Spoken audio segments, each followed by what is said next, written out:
Hello,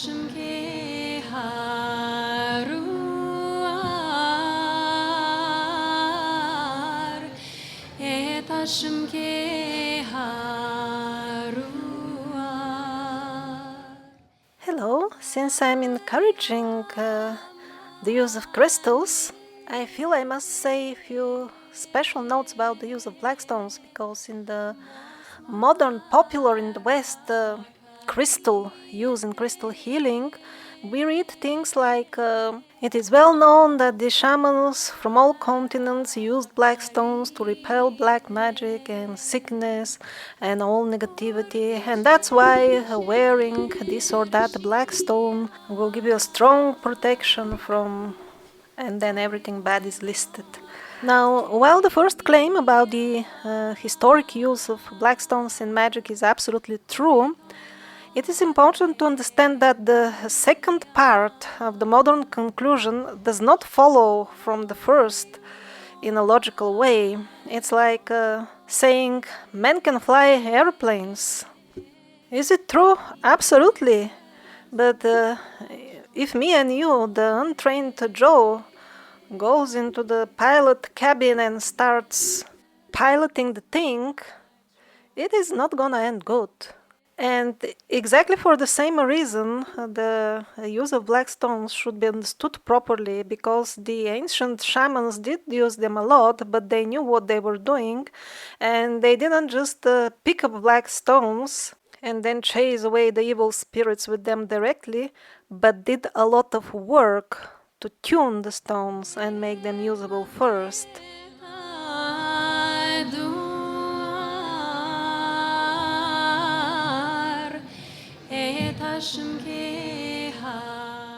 Exactly, like amongst people, there are always individuals who are just into fighting with weapons or with martial arts.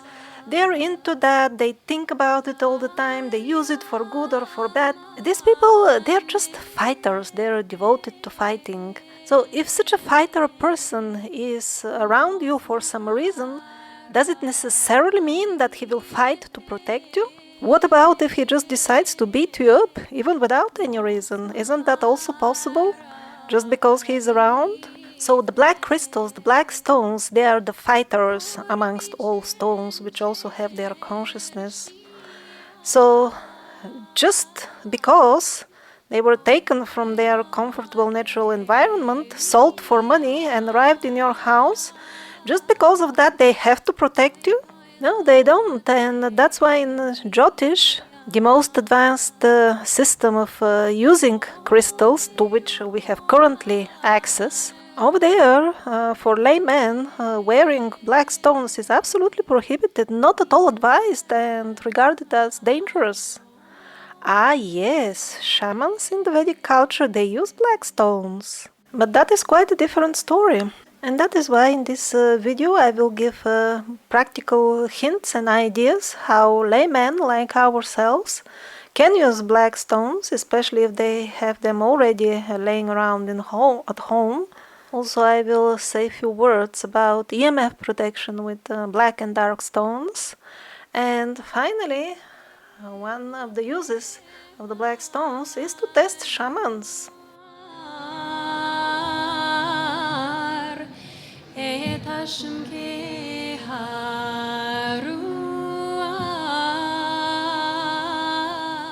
So all I'm gonna say in this video is mostly applicable to crystals which are of hardness, moch hardness, of 7 or more, because whatever is softer than that is not that powerful anyway, so it wouldn't have much of a tangible effect, even if it is negative.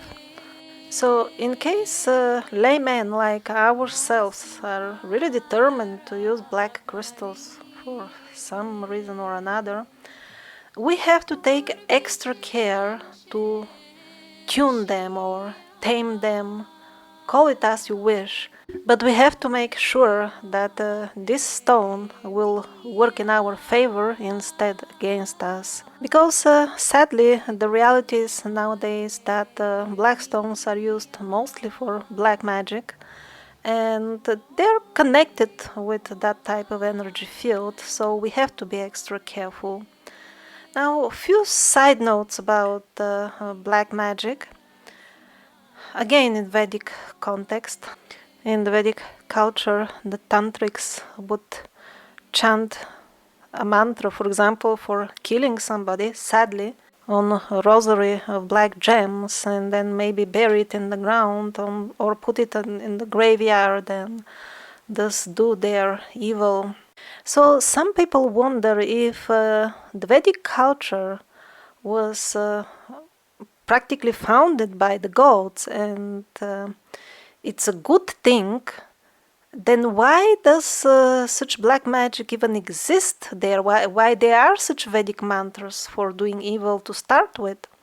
The answer is that initially this type of magic, black magic, was a very small fraction and it was meant purely for protection. People were responsible. And they were responsible because they knew very well that if they use it for the wrong reason, it will backfire to them. The same thing they did, it will come back to them. So sometimes situations really exist when good people are attacked by crooks with weapons, by force, or in some other way. And the person who is innocent, he doesn't have means to protect himself because he's not into fighting or anything like that. And exactly for such occasions, the Vedic mantras for killing, for example, were given. And it is only in modern times when people completely lost their minds, they started using them more than the tantras of light and knowledge. And without paying much attention, that thus they're digging their own grave. Now, somebody may ask, then what about the Vashikaran mantras? These are Vedic mantras for taking control over other people. Usually these are love spells. So people say, how can that be justified? Obviously it is manipulation without the consent of the other person. This is really not good. What is the justified use? The story of the love spells in the Vedic context is like this. When the Vedic culture was founded by the gods, they gave certain rules.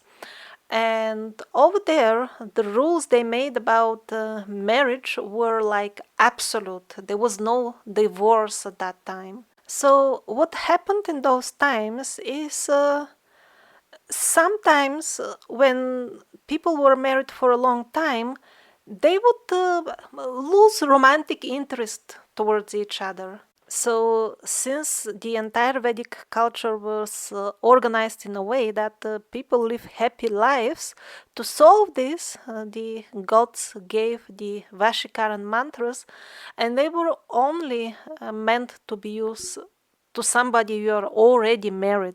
And it is only in modern times that these love spells became so popular and people started using them actually with not so nice intent and results. So this extreme proliferation of black magic in all modern cultures who do magic is a very, very modern thing. It was not so in the past. So getting back to our black stones, if you want to be on the safe side, you will have to do some sort of ritual to tame your black stone, and not just a 2-minute intention prayer. That is not enough. Sometimes some matters have to be taken seriously. So, of course, the ritual will differ from paradigm to paradigm. I will give a Vedic suggestion because this is the language I understand. The best is to put on the stone, it means holding it in front of your mouth and speaking the mantra directly to it from very nearby, to put a strong protection mantra with a suitable protection deity. You need a warrior deity, Hanuman, or any of the incarnations of the Lord which have black skin.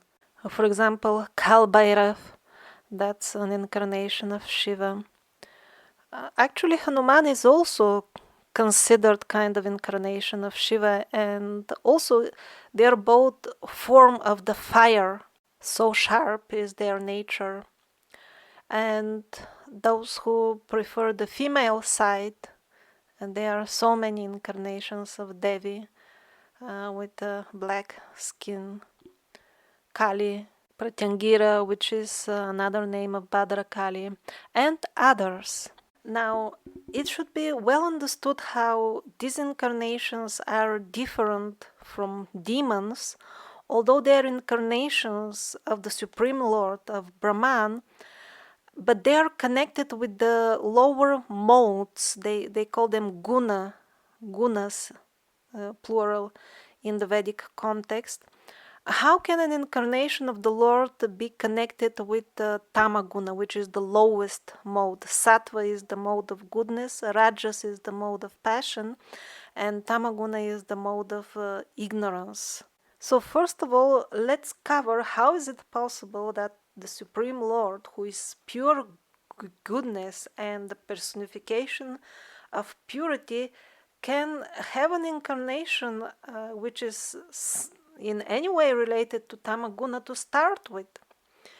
The thing is that even tamaguna is manifested by the Lord, and in this type of incarnations he takes direct control of his creation, namely tamaguna. And it is the same with Devi. Both Devi and Shiva, with their endless forms, their incarnation of that same Brahman. So another way to understand these dark-skinned incarnations is there's something like the police in this universe, but not like the modern police, but the police as it really should be. The modern one is actually protecting the biggest criminals, but originally the idea of the police was to chase the criminals. So in some situations, actually fighting is not that bad. And these forms of the Lord with the dark skin, they are here to ensure that protection is done with full knowledge, because he knows everything, and he can dispense justice immediately, because you cannot hide anything from this. Like here in this world, somebody may get framed and the police will be after him, but you cannot do these tricks with the incarnations of the Lord. So let's say somebody says, no, I don't want to have to do anything to do with this fierce, scary looking, with protruding teeth and blood dripping from their mouths forms of the Lord. I want to put a mantra for Lakshmi, for Saraswati on the black stone, because I will dissolve all negativity with the power of goodness and light only. I don't want to have anything to do with the lower modes, with tamaguna, even if it is for protection. Well, that may work. Probably it will work. Surely it will work to some extent if one puts, let's say, a Lakshmi mantra on a black stone. But it will be like, for example, robbers come to your house and you call the hotline, the Ministry of Arts or Agriculture. I mean, it's again a government institution if we try to make a parallel, and if the person who answers is friendly, he may actually forward your call to the right place, which is the police.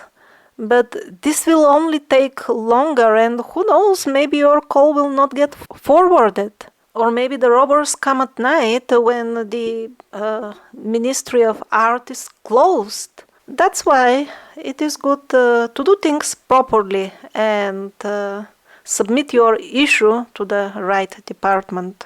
Now, if this has inspired you to do some ritual practically, please see my video do Vedic mantras work for Western people, because it's not like you find some mantra and you start chanting.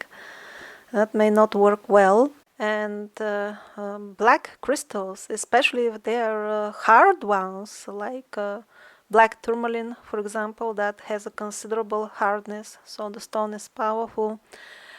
Please do a proper ritual of at least quarter or half an hour, not just 1 or 2 minutes.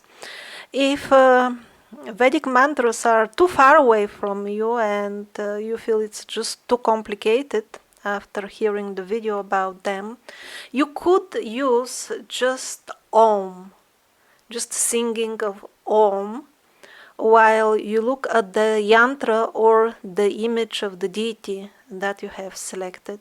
But using proper mantras is certainly better. I have found that to be very practical many times.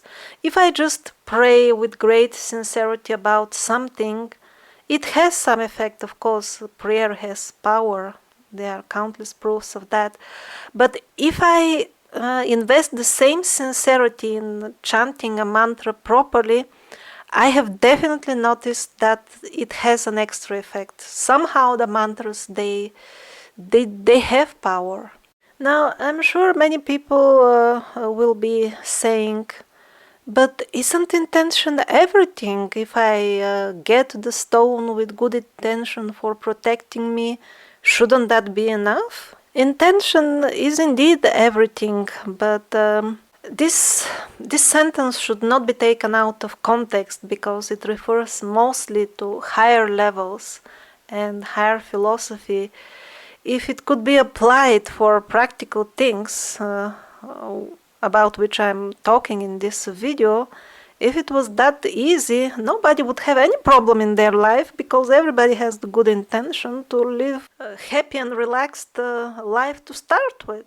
This approach of taking absolutely valid statements and oversimplifying everything and use them as absolute rules even in situations to which they don't apply is sadly very popular in the modern fast food spirituality of the West. Like, for example, there was this person, he was preaching to me, I mean, so intensely, that everything is one, and he had so many proofs. And because he happened to be also a very rich person, I told him, you know what? So it seems me and you are also one. And he said, yes, finally you get it. There is no difference and all that. So I said that this is really good, because as of today I need an access to your bank account. I really need it badly. And since you have been convincing me since a couple of hours that me and you are the same person, I don't see any problem of getting such access. So I'm not sure why, but he didn't talk to me after that.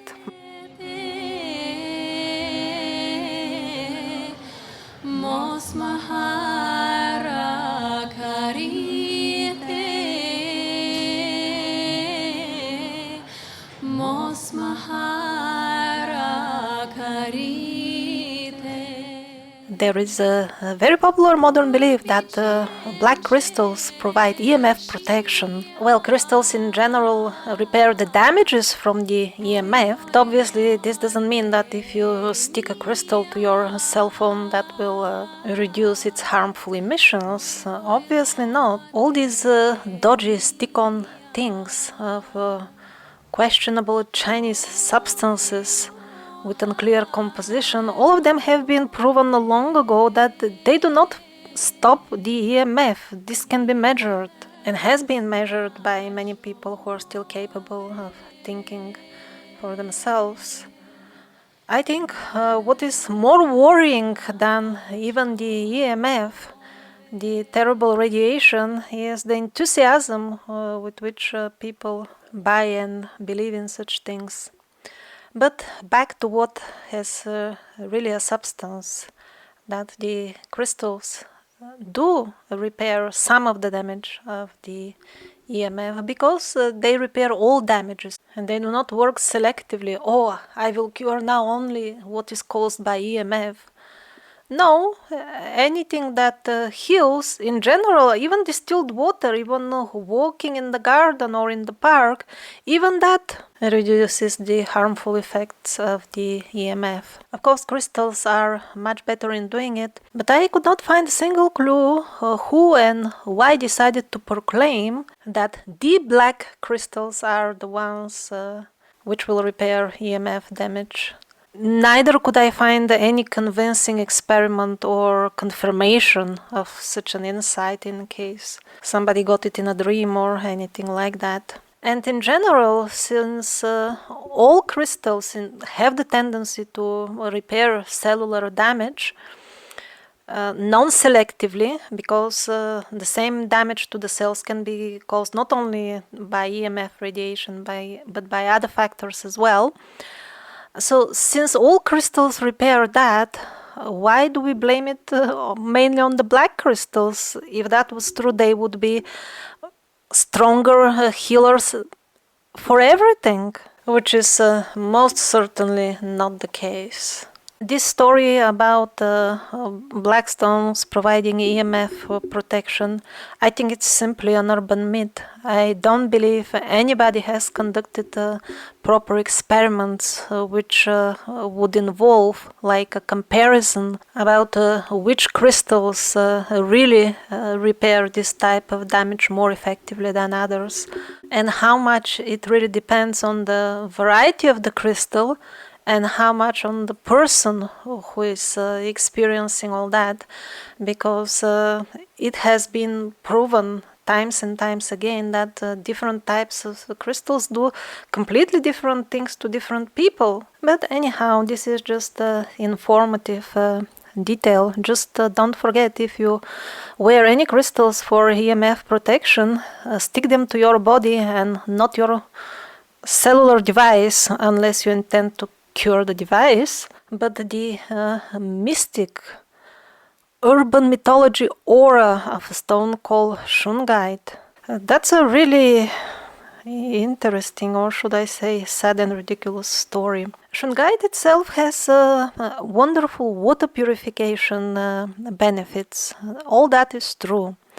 The water purified by Shungite, that has healing properties, no doubt. But it seems somebody decided to take their business to a whole new level of mysticism using scientific mysticism. And based on allegedly scientific experiments, they announced to the world that putting a Shungite stone on your phone will protect you from radiation, and they are doing such good business with these stickers. The interesting moment of the story is somewhere else, on what kind of scientific research is all that based, so that you can see how stupid we are. So the allegedly scientific experiment, they made cages out of Shungites and placed poor rats inside. Some were inside Shungite cages and some were outside, and they started irradiating them with microwaves. And of course, the rats which were inside the cage with the Shungite, they got less radiation. But I don't know if this can be really counted as scientific experiment, because normally you would make other cages made of other stones and then compare the results. Because, of course, if there is a cage, every material stops some of the radiation. This is well known and can be readily measured by everybody at home. Exactly as the proper way to test the medicine is to compare its success rate to the placebo success rate, and not just in general. So that's why I said I doubt if it is a really scientific experiment, or it is just a paid article with somebody's name preceded by mystic scientific titles. Now, for argument's sake, let's assume that a Shungite cage would protect better than other stones. And that means that if you walk around wearing a sealed Shungite box around yourself, that will give you some EMF protection. How wonderful! But to be that gullible to believe that by sticking a small piece of Shungite on your phone that will have any effect on the radiation level, And after this has been measured and proven to be absolute nonsense so many times, and even after all that, people continue to believe in these things.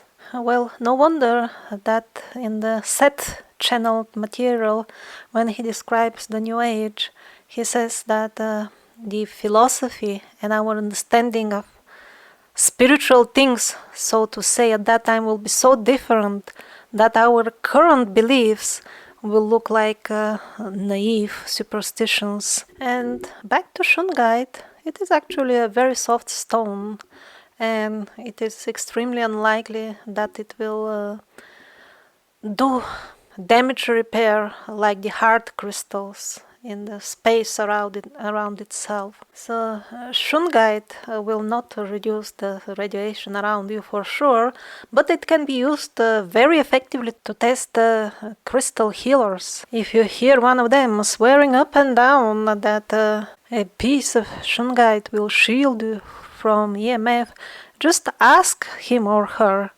do you see that with your inner sense? Or do you believe in it just because almost everybody else believes in it? If he at least admits that he doesn't see it but just believes the words of others, well, that is at least some sign of honesty. But if he tells you how he sees the magical rays around the stone, killing all the IMF with streams of blood, this is not a very good sign.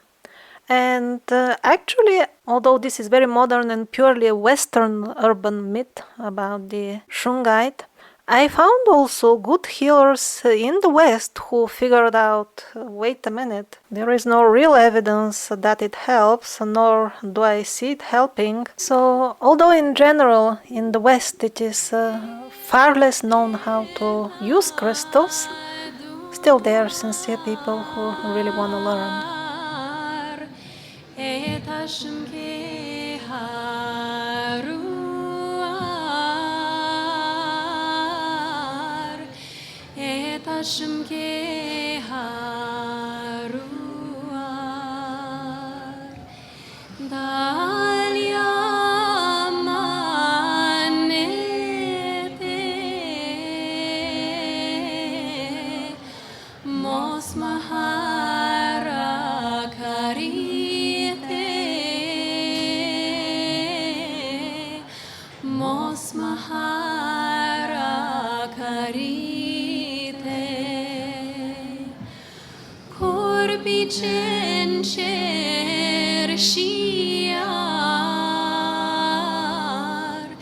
Koi toilote